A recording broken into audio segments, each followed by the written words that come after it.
আসসালামু আলাইকুম। আমার কুকিং চ্যানেলের সাথে থাকার জন্য আপনাদের সবাইকে স্বাগতম। আজকে আপনাদের জন্য দারুণ একটি রেসিপি নিয়ে আসছি, লইট্টা শুটকি ভুনা। এখানে আমি লইট্টা শুটকি কুটে নিয়েছি। 10 থেকে 15 মিনিটের মতো গরম পানি দিয়ে ভিজিয়ে রেখেছি।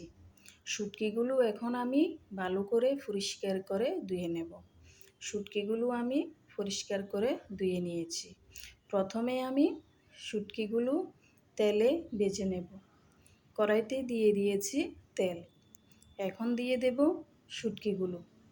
শুটকিগুলো আমি ভালোভাবে নেড়ে ছেড়ে ভেজে নিয়েছি। ওই তেলে এখন দিয়ে দেব পেঁয়াজ কুচি। পেঁয়াজ কুচি একটু বেশি করে দিতে হবে। পেঁয়াজগুলো আমি ভালোভাবে নেড়ে ছেড়ে নিয়েছি। এখন দিয়ে দেব আদা রসুন বাটা 1 চামচ। আদা রসুন বাটা আমি ভালোভাবে নেড়ে ছেড়ে কষিয়ে নিয়েছি। এখন দিয়ে দেব 1 চামচ হলুদের গুঁড়া, 2 চামচ মরিচের গুঁড়া, আধা চামচ দিয়ে দেব ধনিয়া গুঁড়া, আধা চামচ জিরা গুঁড়া, 1 চামচ লবণ। সামান্য পরিমাণ পানি দিয়ে মশলাগুলো আমি কষিয়ে নেব। মশলাগুলো আমি ভালোভাবে নেড়ে ছেড়ে কষিয়ে নিচ্ছি। এখন দিয়ে দিচ্ছি একটা টমেটো কুচি। টমেটো কুচি কষিয়ে নিয়েছি। এখন দিয়ে দিচ্ছি 4-5টা রসুনের কোষ। এখন আমি সামান্য একটু পানি দিয়ে আবারও ভালোভাবে কষিয়ে নেব। এখন দিয়ে দেব ভেজে রাখা শুটকি।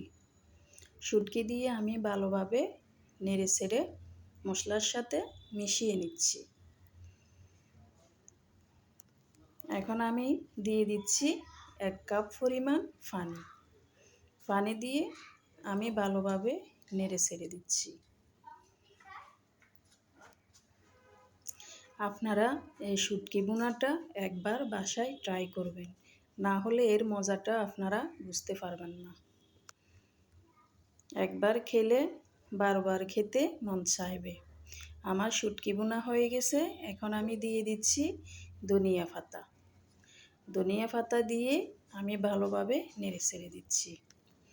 এখন আমি একটা প্লেটে তুলে নেব আপনাদেরকে দেখানোর জন্য। আপনারা যারা আমার চ্যানেলটি সাবস্ক্রাইব করেন নাই, আমার চ্যানেলটি সাবস্ক্রাইব করে দেবেন। আপনাদের কাছে আমার ভিডিওটি কেমন লাগছে আমাকে কমেন্টে জানাবেন।